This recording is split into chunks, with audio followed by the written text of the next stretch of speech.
کمیته ولایت‌های فوق‌العاده تاجیکستان با تکیه به معلومات هواشناسان، ساکنان و مهمانان جمهوری را خبردار کرد که از 19 تا 21 دکامبر سال 2023 به دلیل تغییر آب و هوا در ناحیه‌های جنوب و مرکز ولایت ختلان، ناحیه‌های تابع جمهوری و در شهر دوشنبه احتمال خاکبارش یا باد افغانی پیش بینی کرده می شود.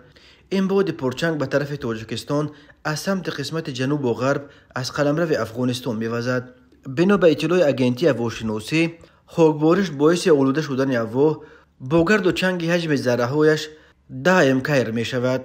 در رابطه با تغییر محیط آب و هوا، کمیته ولایت‌های فوق‌العاده از ساکنان خواسته است که در این روزها به آنهایی که از بیماری‌های دل و رگ، دیابت قند، دق نفس، فشار بلند رنج میبرند توجه بیشتر نشان بدهند.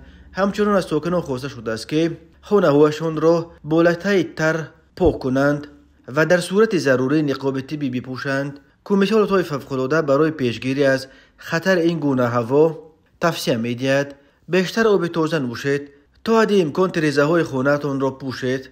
غیر از این شما می توانید تریزه‌های خود را با دوکه بپوشید و خطر ورود هر گونه ماده خطرناک کم می شود.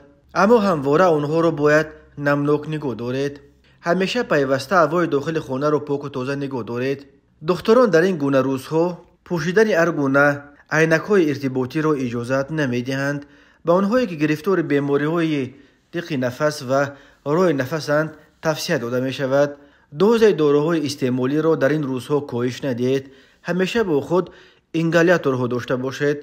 اگر طلبات به اینگالیاتورها از 6 مرتبه در یک روز زیاد شود، حتما به دکتر مراجعت نمایید. در حالت پیش آمدن حالت فوق‌العاده به تلفن 112 و یا به قسم نوبتداری کمیته ولایت‌های فوق‌العاده با تلفن‌های 992 37 223 13 11 992 93 800 28 19 زنگ زنید.